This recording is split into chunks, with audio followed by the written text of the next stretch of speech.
am your host, Doc Rodden, and this is Gruesome Magazine, where we review the very latest in streaming and video on-demand horror movies. Each week, my co-host Jeff Mohr, Crystal Cleveland, and I will take a look at various spooky, scary, and gory genre offerings. With me this week is my co-host, Jeff Mohr. Jeff, how you doing, bud? I'm doing great. Time for yeah, I'm doing great. you're such a tease. All right. I think we have a couple of funny films lined up for you. Yes. Yeah. All right. That voice you hear joining us this week is Crystal Cleveland, the living dead girl. Crystal, you ready to laugh? Yes. This is a fun. Usually we don't have two kind of fun, crazy movies. So yeah, this is a fun one. Yeah. Time to let her hair down. Oh, wow. Okay. Let's do that. Joining us once again is guest host David Dreher, all the way over from Horror News Radio. Dave, are you writing a dinosaur, sir? No dinosaurs for me. Not yet. There's not room on the dinosaur because there's someone else on the dinosaur. Who's on the dinosaur? You have to wait. We'll talk about that here in a few minutes. Okay. All right. Yeah. All right. So what we do is review two films that are coming out on VOD or in the theaters or in maybe at a film festival. That's what we do. So you guys can be ready to catch it or avoid it, depending on what you think about what we have to say. Tonight we have two horror comedies or sci-fi comedies lined up for you. The first one is Deadtectives from director Tony West, and it follows a group of paranormal investigators to Mexico, to the most haunted house in Mexico, and shenanigans occur. The second film we have is Iron Sky, The Coming Race, the second in the Iron Sky franchise. Iron Sky came out in 2012, also directed by Timo Vuoresola. And the adventures continue when all of humanity has to escape a dying Earth and lives on the dark Moon side Nazis. of the moon. Yep. Moon Nazis. Yeah, Moon Nazis and the Moon Nazi base, only to have to return to Earth. Not only Earth, but the center of the Earth. And let's just say, such a bizarre freaking movie. Yeah, it's just like bizarre. Let's just put that bizarre. And some of the jokes work, many of them are flat, but that may be part of the charm. We'll find out tonight as we review these two films. Let's start off with Deadtectives. Crystal, why don't you give us your first impression of Deadtectives? So this movie is absolutely ridiculous. It is so silly, and I absolutely loved it. I loved it. It's over the top funny. It is kind of one of those movies that I went into it and I was like, I'm not really sure what I'm about to see. I don't know how this is going to come out. And from the first scene, they had me. Granny Mabel's cupcakes. It's so you're greeted with these, deadtectives. I don't know why this is so difficult for me to say. They're doing a show, and they basically come and find ghosties and quote unquote help people, and obviously they are hacks and don't know what they're doing, except for one of them. He believes he's been making equipment with all his modifications. And the characters are a little bit of caricatures of people. I mean, it's all over the top. Everything is over the top in this movie. Nothing is taken very seriously. It has some ghosties, some spooky ghosties even, and some scary ghosties, and some awesome kills. But it's kind of behind a campy exterior still. It's not quite, how I think of Frighteners when I think of this sometimes. You know how it's kind of funny, but then it gets super scary sometimes at certain points. Maybe I'm the only one that finds that kind of a little bit scary. But this one never really scared me at all, but it had some moments where I was like, that's nice, that's pretty, that worked out well for me. And oh my gosh, some of the moments were so silly and so funny. These deadtectives go to a new location for their final episode, or maybe final episode, unless their show improves. And this home is actually haunted. They find themselves trapped there with some sort of paranormal vortex. Oh wow, I'm really good at this. Some paranormal vortex that won't allow them to leave, and they're trapped with a malevolent spirit, and they're with the, oh my gosh, whom I love, the woman from Shock, as we reviewed. She wasn't in this as much as I kind of had hoped or expected, but she was hilarious as well.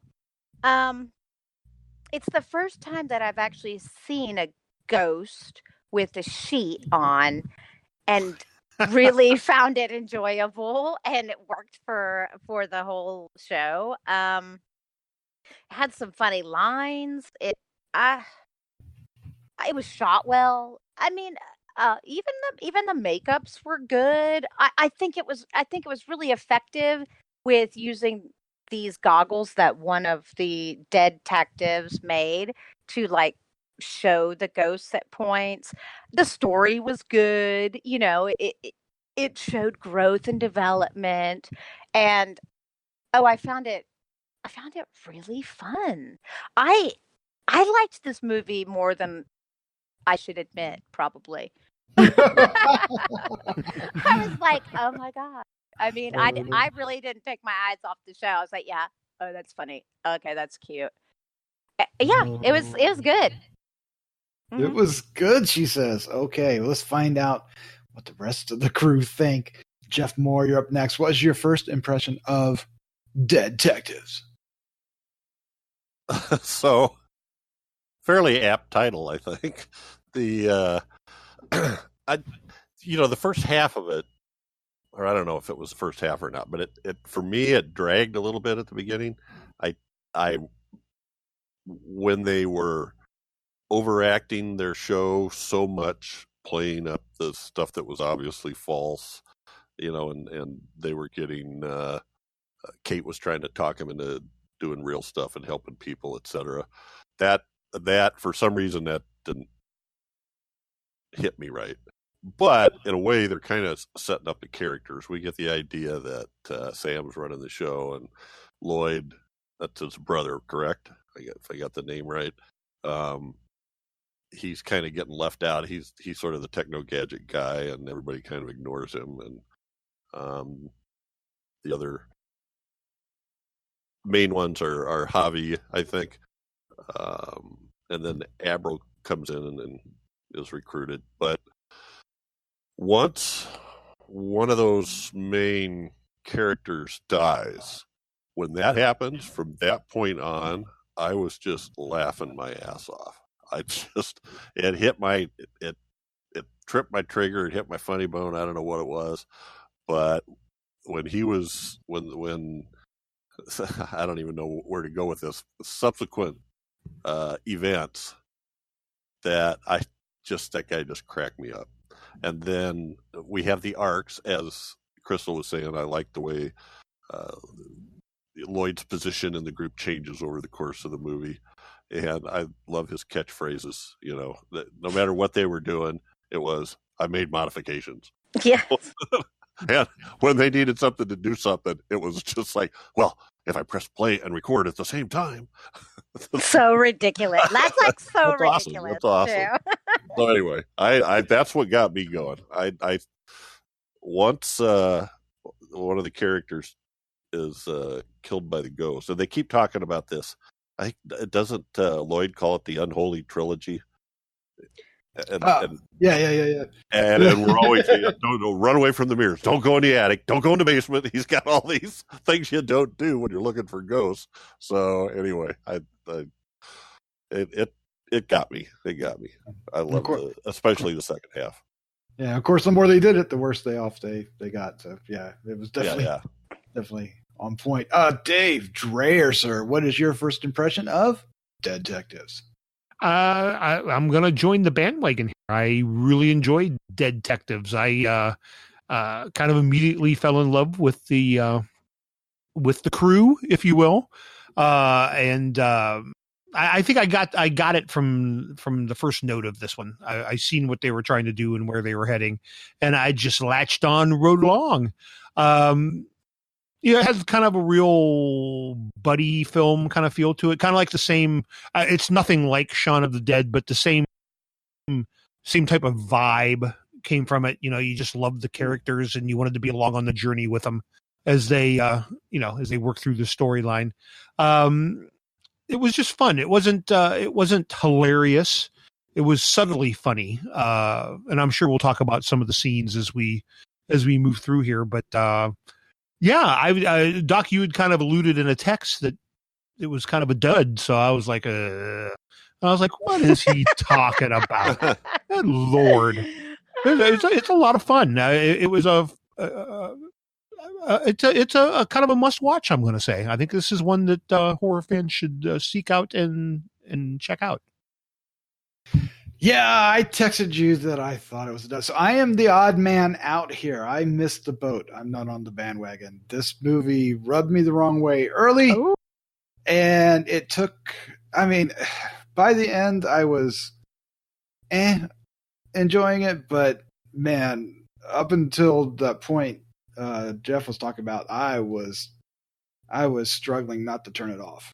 I was not liking it. There's a scene with the I guess the producer or the guy that owns this, the production company that they're doing, that introduces Bob, the effects guy, and Bob, yes, with the chest burst. I thought that was so funny. I hated that. It was like I thought that was really funny too. Me too. I was like, yes. I was like, is this what we're in for? I am not ready for this. And I did not like Chris Gere as Sam, our lead, at first. Oh man, I was just like, this guy can't get killed soon enough, and I don't think he's going to. And it's like, and thankfully, Lloyd, David Newman, who plays Lloyd, the guy that is the only one that actually believes in what they're doing. Right? Everybody else has, like Sam. He just wants to be famous and make money off of it. Lloyd actually believes it. Javier absolutely doesn't believe it and is just on for the ride. And of course, is it who's the girl? The girl, Kate, right? Tina Avlev. She actually wants to help people, and that's her. That's where they're at. This conflict. She wants to help the people, and Sam has grown so opportunistic that that's all he wants to do. He just wants to, make money. He wants to use them, and so that's the conflict of the story, and everything else is just hijinks. So I was groaning and moaning. I was beside myself. I was like, oh, what have I got myself into? I thought this was going to be funny, and all the jokes are flat. I wasn't in it. Maybe I needed a few beers. There was a scene where the team member who died. This is so funny to me. I don't know why. Where the team member that died, who I will remain nameless, is a ghost, and he sees the other 3 ghosts, and then he starts going, ooh, and they're like, why are you doing that? and then he says, I'm oohing so she knows I'm one of them. That's hilarious. It's so ridiculous. It was. And he's got another great scene too, where he, when he's dead, he's trying to communicate and he's dragging his body, and he writes on the wall, and he writes, "It's me, Dix." And the guy goes, "Who's Dix?" It's like, it was so funny. But I get it. I get. I know it's not for. But it was cute. It was super cute to me. And some of the gore was pretty decent. there's a few murders. There's a few murders. Nobody's mentioned the long puke scene either. We get a very yes. long Oh scene, my yeah. gosh, that was. Oh, okay, that's another groan. I'm sorry. I just did not like this. And the end of it that you know where you were saying a little bit of a spoilers, but it kind of has like a very. At first, it's all ghost hunters, but at the end, it's Ghostbusters. Oh, very much, yes. Oh, and I wanted to throw the TV out the window. I didn't like it. I don't know what happened.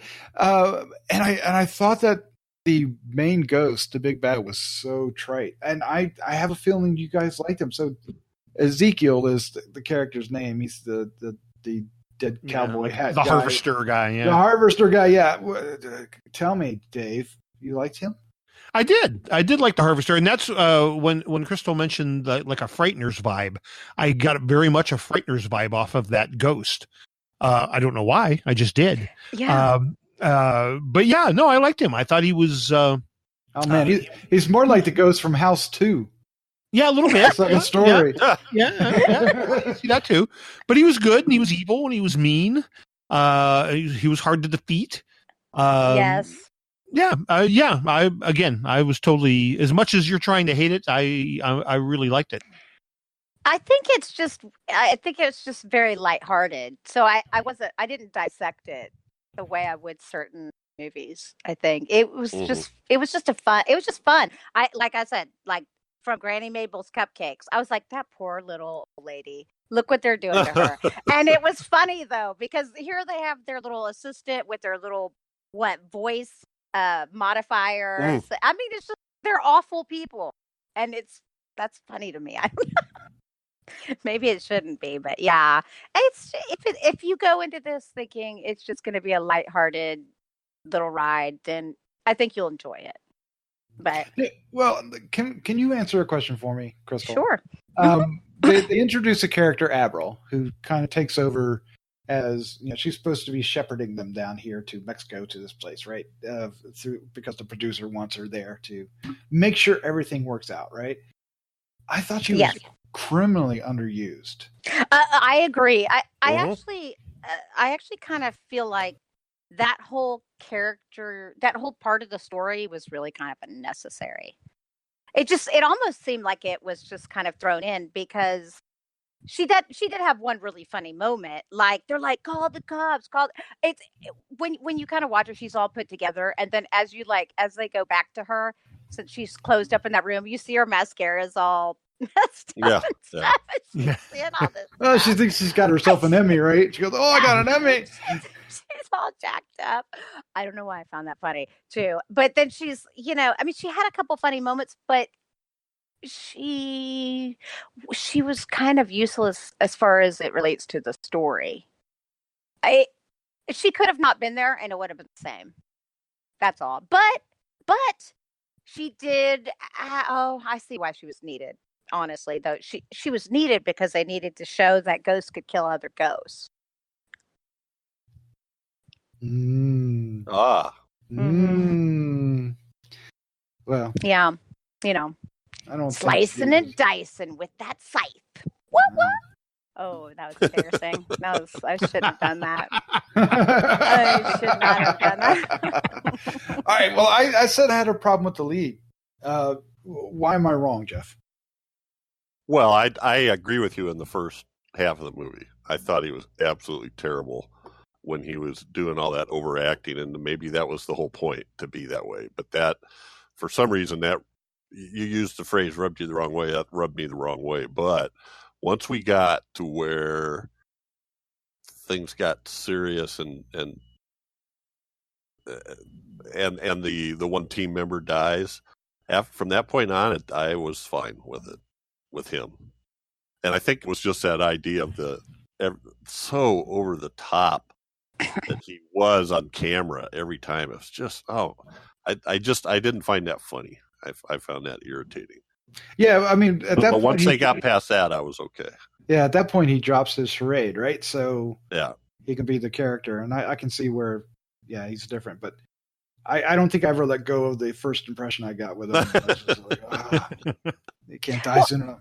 I thought it was really. I thought he did a really good job when they get pushed outside of the house and he wants to get back into his girlfriend. I felt that was actually a very authentic and believable scene, and it was a little bit actually. He almost played it too real, considering the rest of the movie is so ridiculous. It's like, oh God, that's actually really sweet. Yeah, Well, we did. We mentioned, the ghost trying to rape, but then when he was trying to save Kate, I was going to die laughing. I thought I was going to die. You got to get inside of her. You've got to get inside of her. What's he doing? Why? That's what. Oh my God, so dumb. You got to believe it. He's like, I'm trying. See, I don't know. That's so funny to me. Sorry, Doc. I'm sorry you didn't enjoy it. Dave, I get the feeling you'd like to be Bob. I like to be Bob? Yes, and do all the effects and everything and make the house crazy. Maybe not die and go through Bob was a good character too. I enjoyed the hell out of Bob. He was fun. That would be fun to go in there and rig all that stuff, wouldn't it? Yes. Scare the shit out of people? It's you and me, Dave. That's we it. Got this. We're in. We're taking Doc along anyway, even though he doesn't want to. He's coming along too. Jeff too. Jeff, you're in too. It was just a given. Yeah. I'm the grumpy Javier. So the voice thing. Why does his voice sound so bad? Oh, I got it on the wrong setting. I mean, oh my God. Oh and the settings were normal. Normal. What was that? Normal. Like demon, satanic, alien and normal. Did you notice he did the book gag and made Lloyd upset? Did that go by too fast? Oh wow! Because Lloyd wanted to make the book gag work, right? Yeah. And then everybody laughed at him, and then Bob comes and does the book gag. Oh yeah. Yeah. It goes by pretty fast because there's a lot of other gags going on at the same time. I don't know. It's the little things that I have to. So did you like that? Is that one? Is that something you actually found you enjoyed? I was like, okay, yeah, I thought that was okay. You guys are thinking.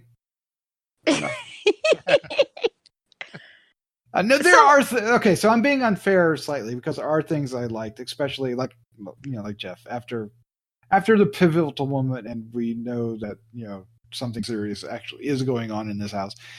And I thought that what they did there was inventive and gave the film some life.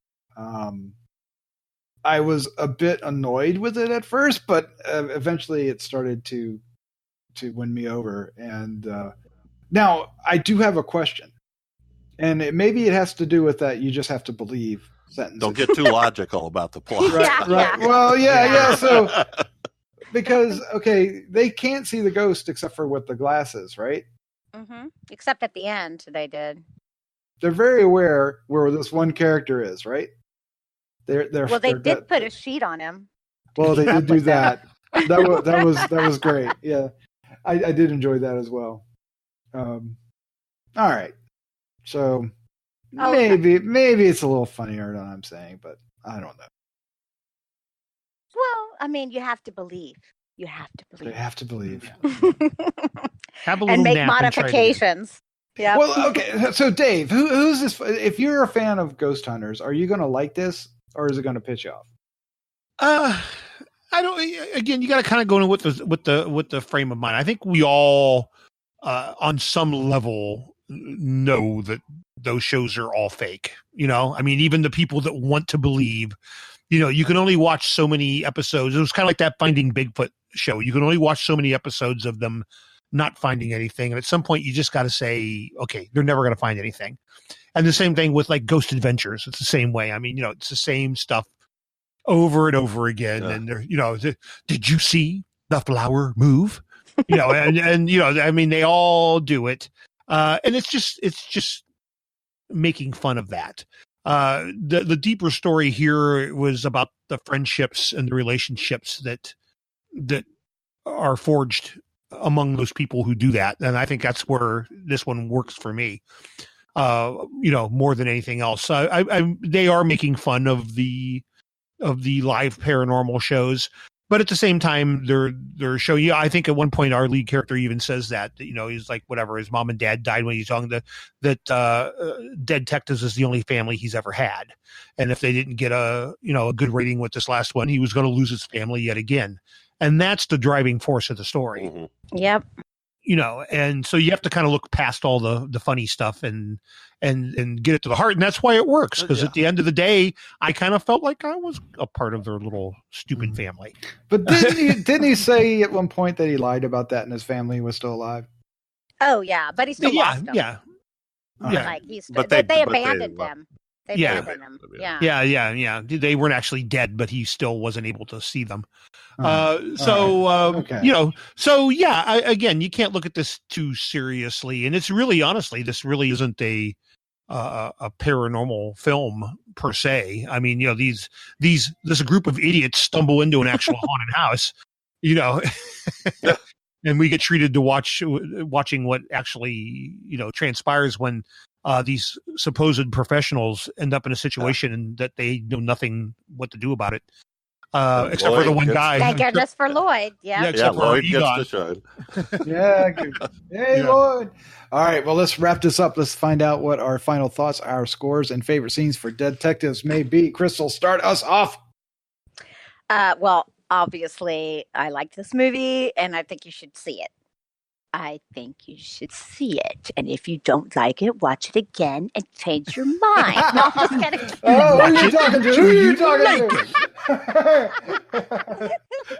I'm just kidding. I mean, if you like lighthearted, kind of campy, funny stuff, I think you'll enjoy it. Don't expect too much and you'll enjoy it. So that's yeah. I'm going to give it a 3.5. I always kind of judge campy movies a little differently from a little bit more serious horror.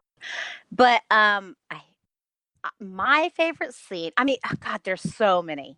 I know we've mentioned several scenes, but I'm going to go with a specific part of the scene. It's where the team member actually gets got. He gets disemboweled, but not only that, he falls down the stairs, and for some reason, I really liked the camera falling down. It was kind of a POV shot, and I don't know, I liked it. There's a ton of scenes though, I mean, tons of fun scenes, but that one for some reason stuck me because he was joking around and being very funny, and then boop down the stairs. Because he's the one that keeps saying, the ghosts aren't real. That's why the ghosts aren't real. I don't know. Something about the camera work on this specifically, though, like when he gets got, you don't see it happen. You just see chest up and his face, and then it kind of tenses, and the camera kind of moves with him, and then when it goes down the stairs and it rolls with him, I don't know. I liked it. It was different. It was different. Yeah. All right. Well, let's find out what the rest of the crew think. Dave Dreher, you're up next. I am going to join hands with the lovely Miss Cleveland and also give it a 3.5. This is a fun little movie. I think when this finally hits Shudder here in a few days, I think it just might find its audience and become a little bit of a cult film. I know I'll be watching it again when it comes on. I just liked it. I liked the whole vibe. I liked the characters. I liked the effects. I liked the story. So this one was a big win for me. I'm going to give this one the 3.5, like I said. And favorite scene, I gotta go with the hallway scene where he writes "It's me, Dick" on it, and then he tries to write the "U" in "You dicks." He tries to squeeze it in there, and it was just funny. And the guy's reaction to it is like, "It's dicks," It was just, the whole thing was pretty hilarious. So I enjoyed that. The first time I laughed out loud in the movie was that scene. So yeah, me too. Yeah. Okay. See, don't listen to Doc. Doc is wrong. Oh, snap. All right. Well, first up, before I get to rebuttal, Jeff Mohr, what was your final thoughts, your score, favorite scene?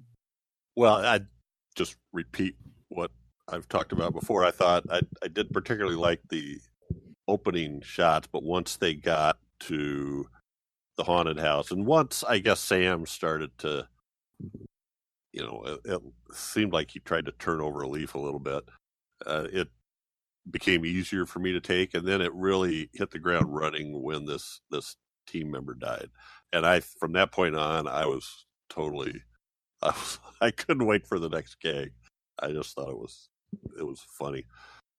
Everything from not to get into all of them, and I'm giving it a 3.25, and I hate to pick. Well, they had.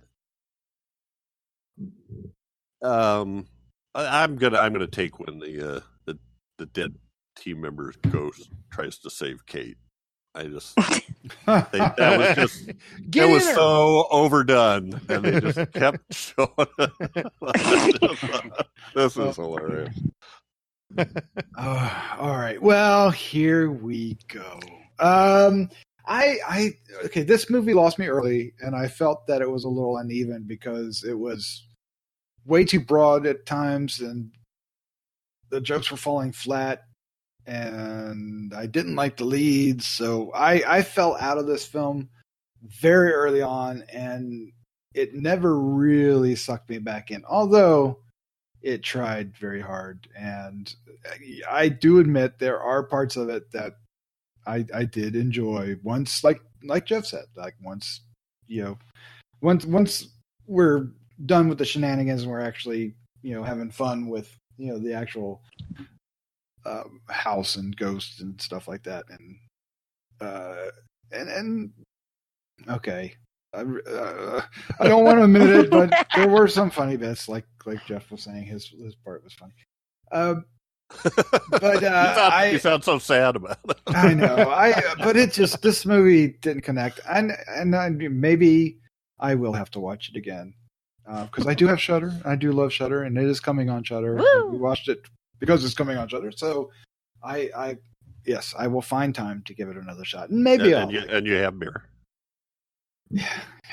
I do.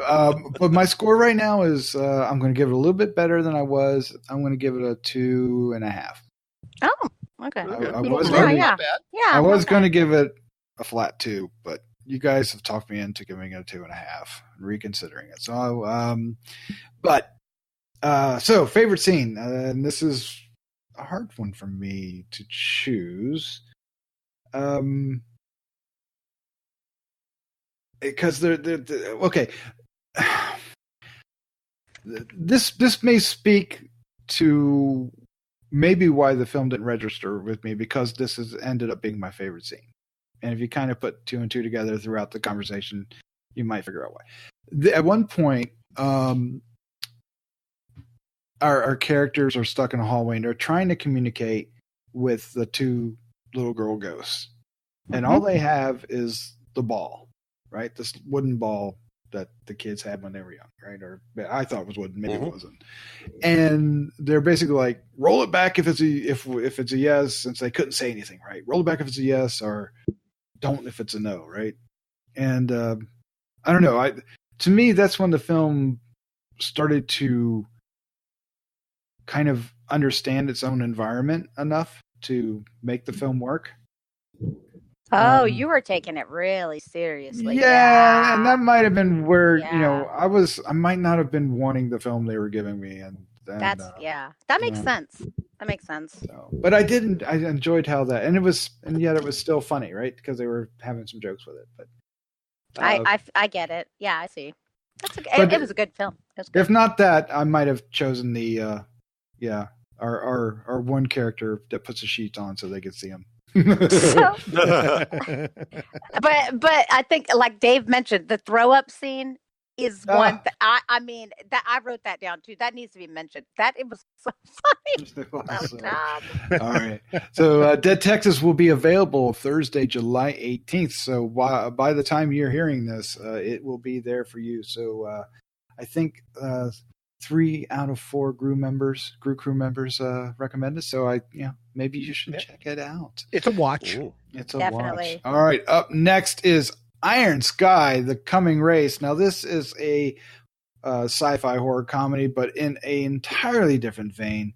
This is the tongue is planted firmly in the cheek, and nothing is sacred, and everything is up for grabs. So this is, of course, the sequel to Iron Sky, which was a minor cult hit.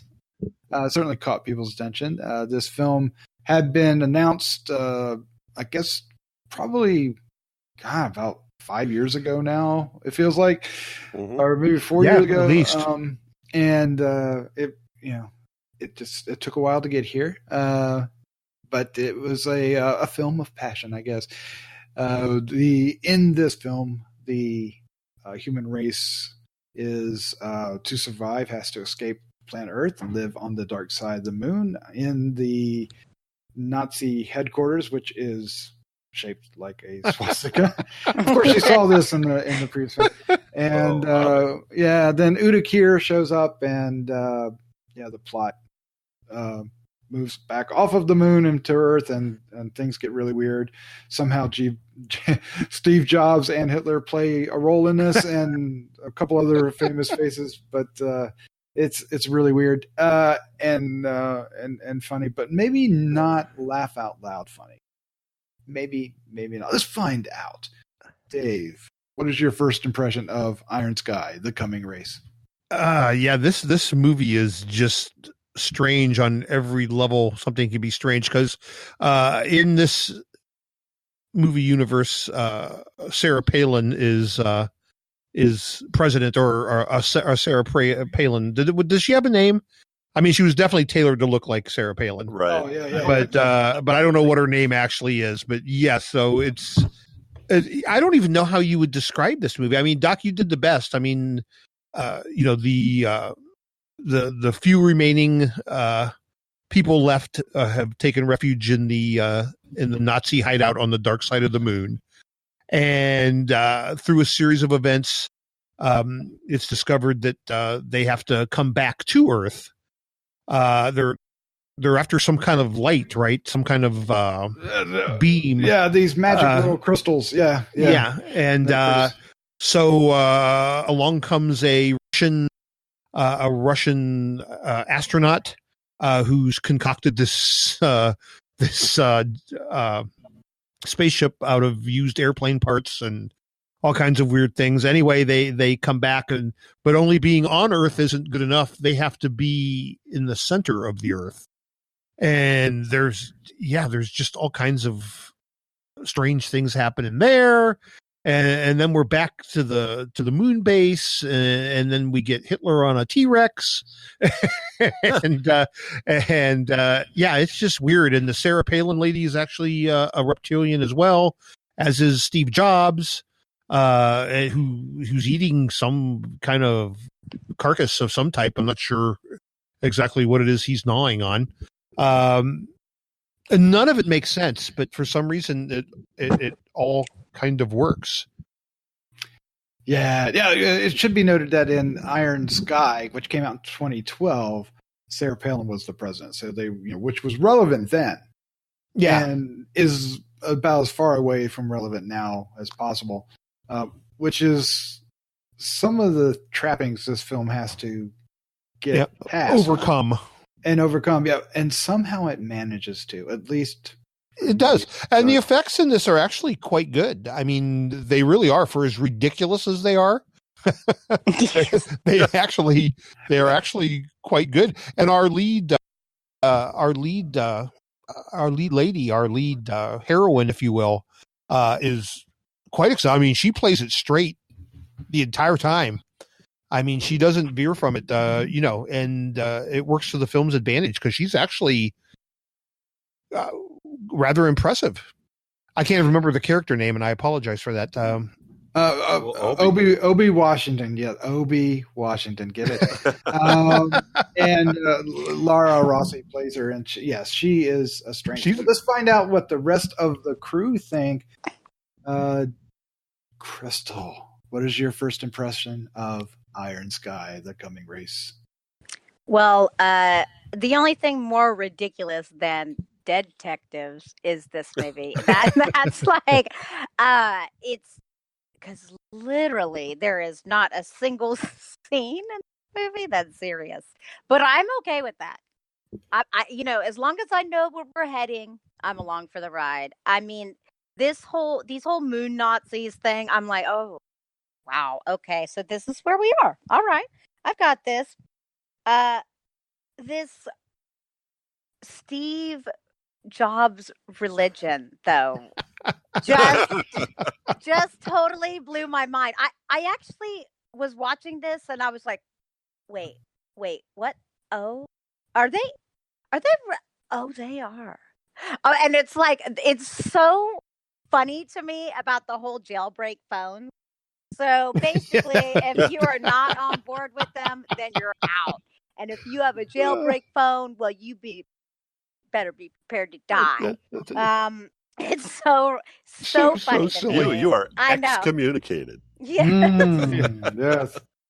So, like I said, there's nothing serious about this movie, and so a few characters overacted a bit, but not too much. And yes, I completely agree with Doc. The main character plays it very straight, and it works completely for this movie. Like Malcolm, who is probably my favorite character, plays it a little over the top, but he's so funny. He's ridiculous. I mean, he apparently knows how to fight off a tiger with his bare hands, which I can approve of. This movie has a lot of fun moments. The fact that Nokia phones are one of the saviors of these people actually makes me laugh more. Can't be destroyed, right? Yeah, I enjoyed seeing the dinosaurs. I mean, they even more than just Hitler on a T-Rex, which is amazing. They have a dinosaur. What is it? A chariot ride? Basically? Oh yes. Yeah. I enjoyed that. Yeah, and I have to completely agree with Dave that I think the effects were really good. Like it didn't bother me at all. I was like, no, those were good. Like the dinosaurs look great, and the practical makeup effects, the reptilian effects, I thought were nice. I was like, that's really good, actually. They did like a half face on Hitler, and the coloring was nice. Everything was good. The edges looked sweet. Yeah, it was fun. It was a fun movie. It's it's not serious at all. There's no sadness. There's no scares. But it was a fun movie, and I enjoyed it. I mean, God, the lead actor, not the male, the male that plays the alien twins. Oh my gosh, I love him so much. I love him. Yes, his eyes, so fantastic. He did a fantastic job as both characters. Although I didn't quite understand his character arc. In a sense, the more friendly of the brothers, Wolfgang versus Adolf, because he kind of turned against humans again or something. That was a little confusing for me, but that was really the only thing that kind of went, eh? But it definitely played on conspiracy theories. I mean, we've got the Hollow Earth.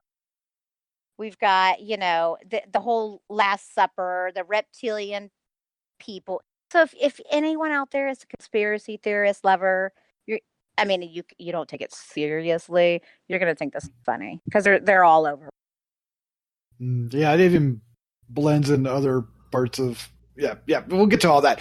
All right, Jeff Mohr, what is your first impression of Iron Sky: The Coming Race? I loved it. In terms of, it's just a big barrel of fun. And I agree with the effects. I was actually kind of impressed. I watched Iron Sky. I hadn't seen that before, so I watched that beforehand. And surprisingly, kind of like that, it doesn't take you very long to figure out how over the top it is. And this is even more over the top. I mean, holy cow. It's like the super duper mashup extravaganza. Not only was there Hitler, but we also had, at that sort of Last Supper, that long table, they had all these bad guys from history. So I think Yeah, they were all there. Yeah, they lined them up, didn't they? Yeah. And apparently they were the ones that steered civilization wrong, I guess, impersonating. I don't know. And that ship that they had, that reminded me of a ship in Babylon 5 that the Vril had. You got Jurassic Park, you got Steve Jobs, you got iPhone religion, Nokia phones. There's a little Holy Grail in there. Crystal mentioned Hollow Earth, Last Supper. And I know I'm leaving tons of stuff out. And I too, absolutely loved the Malcolm character. And I liked Sasha, too, although it took me a while to catch on. He talked really fast, and it took me a while to catch on to the accent a little bit, but he was awesome. He was sort of the techno geek with the pseudoscience fix for everything. I just thought it was fun. Every time I thought they couldn't go any farther, then they topped themselves. So I enjoyed the heck out of it. All right, for me, so I was well aware of what Iron Sky was, and was half looking forward to this one because it could be funny, but it could also be a miserable disaster, right? Because it's a delicate thing to do what Iron Sky is after without coming off, incredibly stupid, right? It's a hard thing to be so, such a satire, right? And when it starts off with Sarah Palin, it's like, okay, you're already dated. You were dated when you did it the first time. Now it's really bad. But somehow, because she sets off the nuclear disasters and does crazy things, somehow it all worked. And by the time we're really into the story with Laura Rossi as Obie Washington, I was totally in it. I liked her character. I liked her position. She's the daughter of the two leads from the first movie. It's a couple decades later. They quickly set things up with, some silly exposition. And, they're introducing these weird characters and concepts. When we get Donald, the leader of the religious cult that follows Steve Jobs, who is Tom Green, and took me a while to realize that. Matter of fact, I didn't realize it until after the film. Me neither. Yeah, I didn't know it until you said it. Yeah. And he's so good. It was so dry and wry, and that was totally not his kind of humor. But man, that character I was totally buying how silly that character would be, and that it could go to that length, right? It made silly, stupid sense, right? But then Uta Kier shows up as Wolfgang, and we get introduced to all these, bizarre sci-fi concepts, and our plot is on full course to the center of the earth, of course. And I loved every minute of it. I was just laughing and having a good time. Is it rip-roaring funny? Well, no. Maybe at times, but not really. I mean, it's silly. It is silly, tongue-in-cheek silly. It knows what it is. It knows what it's doing, and it's really well. I mean, we were talking about the special effects, and they're not sci-fi special effects. Sci-fi meaning the channel, right? They're not, right? Those rip-off kind of sci-fi. Even though this could dangerously be a rip-off film, right? It is. They're legit, and they're not Star Wars, but they're still legit for the film, right? In context, they totally work. When Hitler's riding around on the T-Rex, it's obviously, CGI, but it works, right? And but it's also shot really well. It looks like a real movie, which is a weird thing to say. Of course, it's a real movie, but I mean, it looks. The cinematography is strong, right? It's not. Yes. It's not. it's done with respect to how you make a film and real cinematography and the makeup and everything is, it's all going to depend if you're on for the ride, though. If you're not in the mood for this kind of comedy, this film, there's no way this film's going to make you enjoy it. But if you are, it's got a lot going for it. It's got plenty of ideas, and it invests in those ideas. It sets up the win early on, right? And how they're going to defeat him early on, even though we don't know it. And comes back around in true screenwriting 101. And I enjoyed that. But I would have to say that a lot has to go with Lara Rossi and Udo Kier as our protagonists and antagonists. They work, and they're in the moment of the film, in the characters of the film, and they're selling the characters as silly or as serious as they want to be, and the motivations are there. They're silly, but they're there, right? And I don't know. I had a great time with this. It might actually end up being one of my favorites of the year, I dare say. Oh, wow. Wow. It's likely to get pushed off. There's a lot of good stuff coming, but right now it is like hanging on by the fingernails at number 10. It's like dangling there. But yeah, so. Yeah, see, I don't think I had any laugh out loud moments, but I didn't necessarily need that. I definitely had some where I was like, "Oh my god, yeah." But I can't really think of a moment where I laughed out loud. But I was mainly just watching the movie and going, "Oh my god, they really went there." Yeah, okay. Yeah, with a big grin on your face, right? Yeah, I was grinning and giggling all the way. Yeah, I'm like, oh god, oh my god. Like, I mean, yeah, it was funny when they had that Last Supper scene. I was like, oh my gosh. It was good. It was fun. It obviously it went the way I expected it to go. No surprises, no real like craziness, and of course it all turns out well. We have a happy ending, although for a second I thought we weren't going to. Until someone comes back to life, I was like, are you actually? That's the only moment in the movie I was like, oh no, what the hell? What? Why would they? Oh, okay, that's cool. That's fine. Thank you.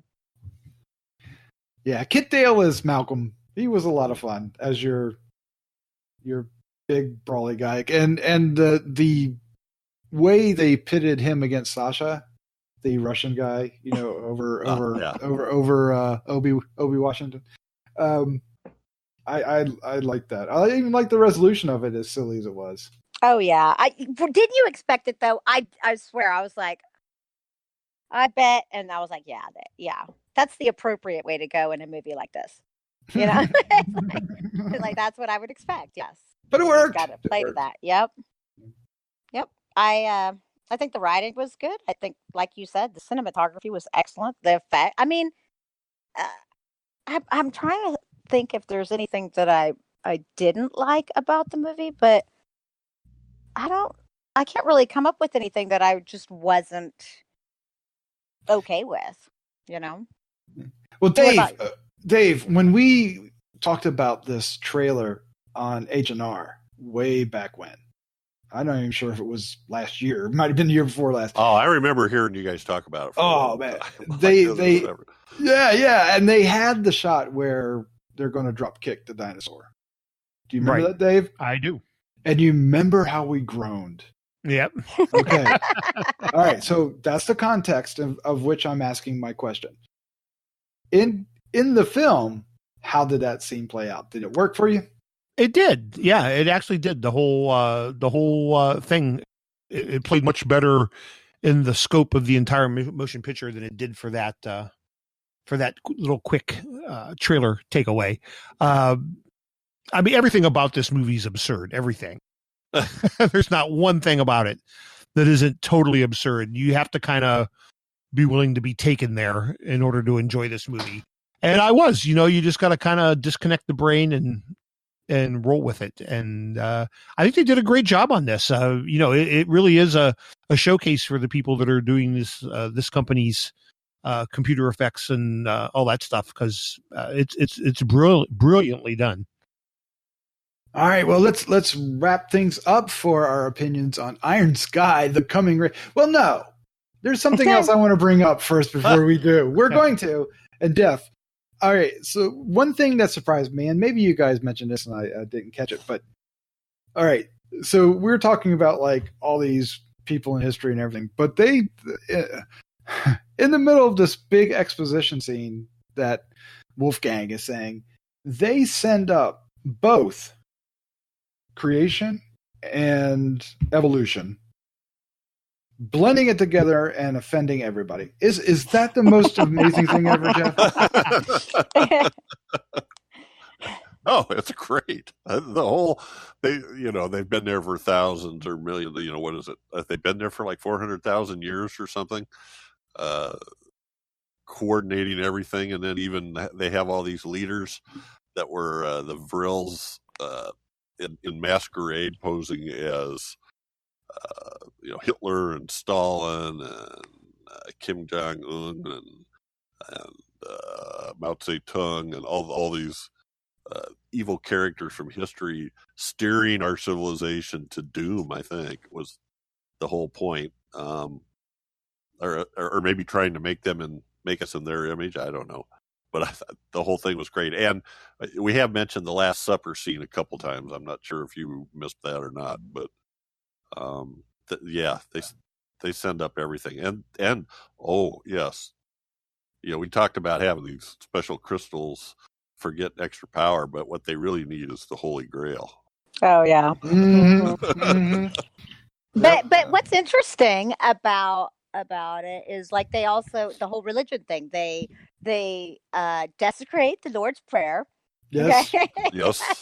in remembrance of the most Steve of, or I don't Yeah. Yeah. It's so ridiculous. Yeah, it's basically, if you're easily offended, this movie is definitely not for you. No. It throws offenses left and right. Yeah. All right, so let's wrap this up. Dave, you're up first. What is your final thoughts, your score, favorite scene? Iron Sky, The Coming Race. I enjoyed it probably more than I should. I'm sure I'm going to spend a couple extra days in hell for enjoying it. Nice. Nice. But it is what it is. It is the sequel to Iron Sky. So I think I enjoyed the fact that they everyone involved took it seriously, from the writers to the actors to the people doing the special effects. Nothing is jilted or shorted in this movie. It's all balls out the entire time. And there's some really great performances in it. And there's definitely some scenes that once you witness them, you will never forget them. And that leads me to my favorite scene, and you all know what it's going to be. It's Hitler on a T-Rex. Yeah, you gotta love it. Just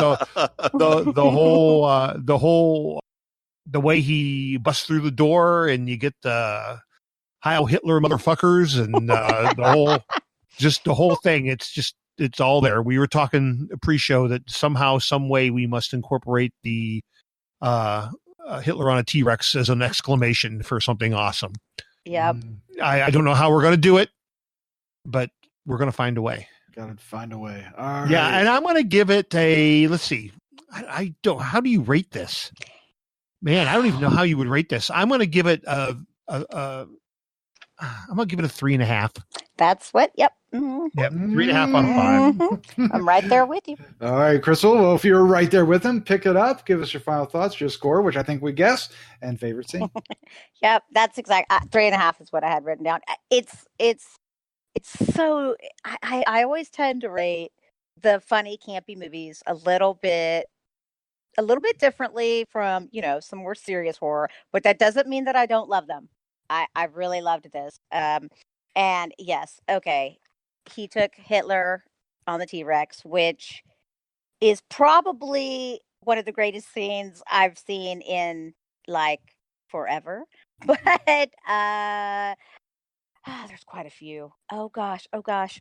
I think I'm going to go with I don't know why I find this funny, but I'm going to go with the end user license agreement. Because I just, obviously we all do that. No one reads that junk. And I just found that so funny. And I guess But it's Tom Green's binding. character,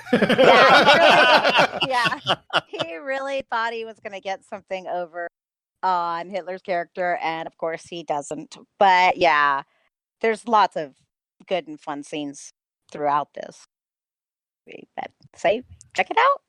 All right, definitely. Jeff Mohr, what is your final thoughts? Your score, favorite scene, Iron Sky, coming race. Yeah, it's just a super lot of fun. I it's hard to describe. If you haven't seen Iron Sky, I'm trying to think of another movie like this, and I can't really think of one that's quite this all out. Well, like scary movies, but that's so ridiculous. It can't be, but that's based on so many other things. It's a hard one.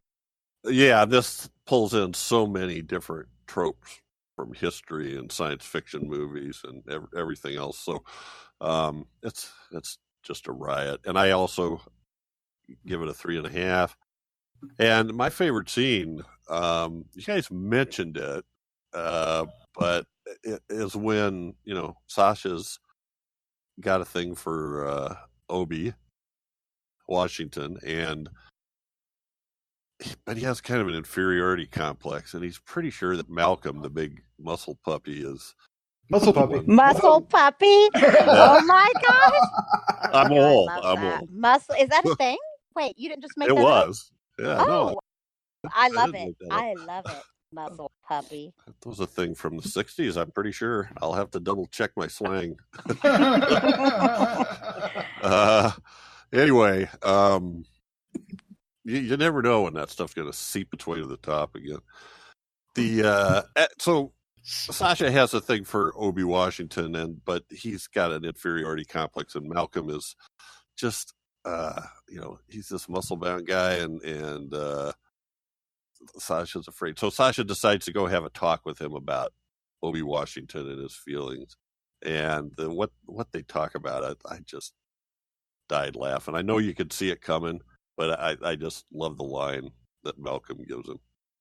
I do too. About Washington.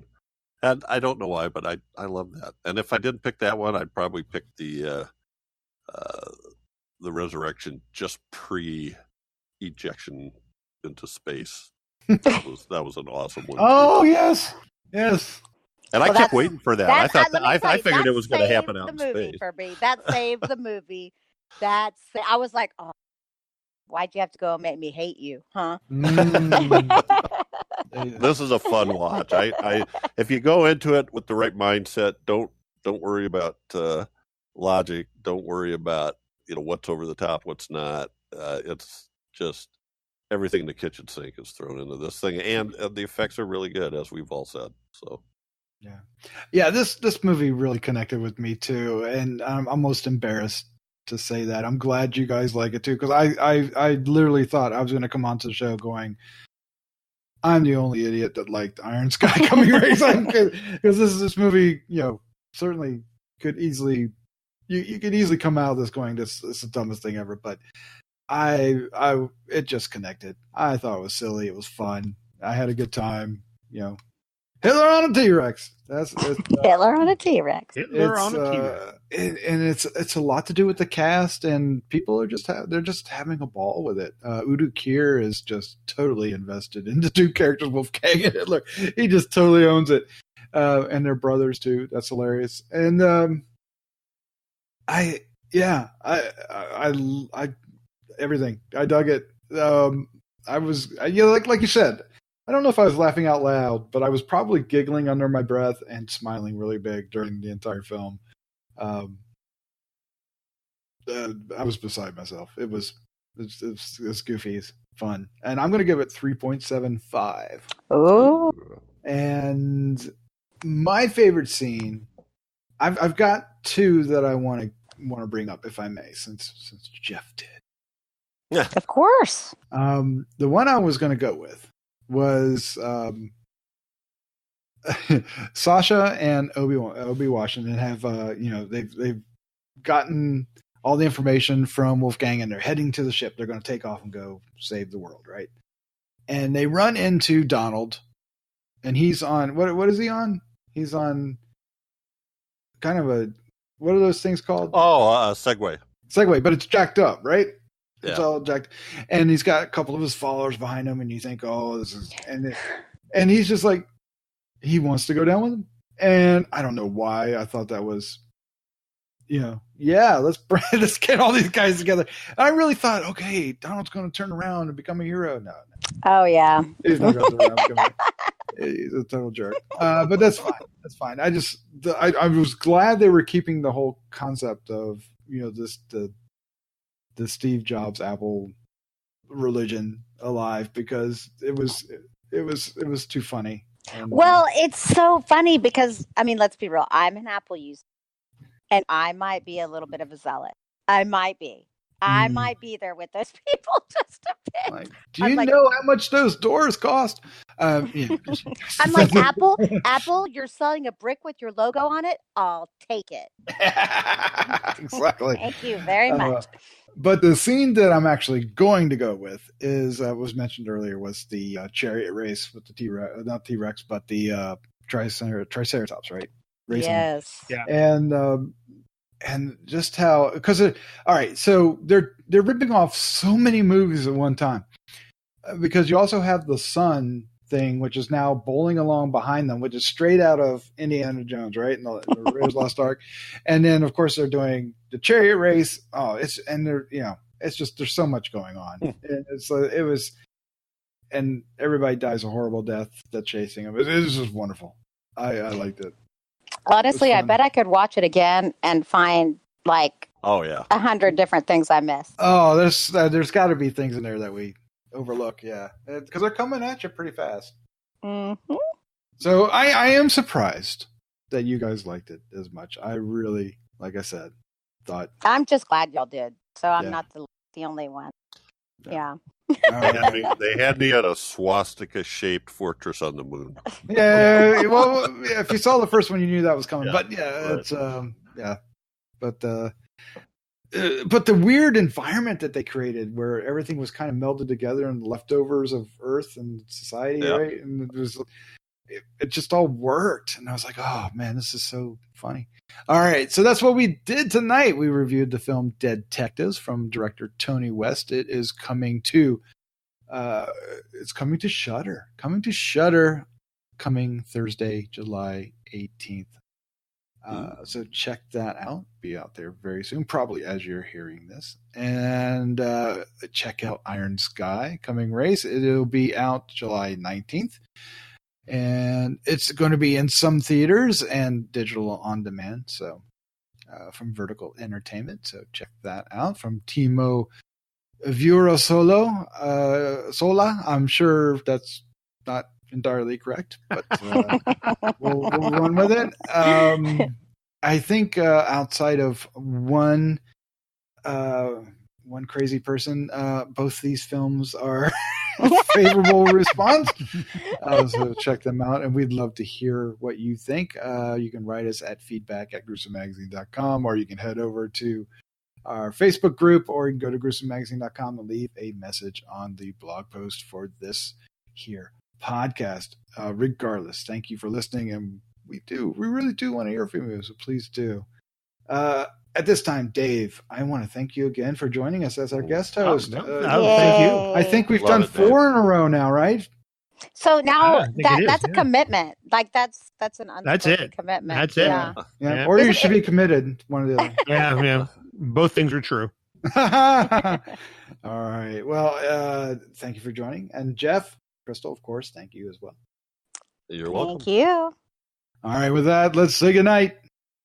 Good night. Good night.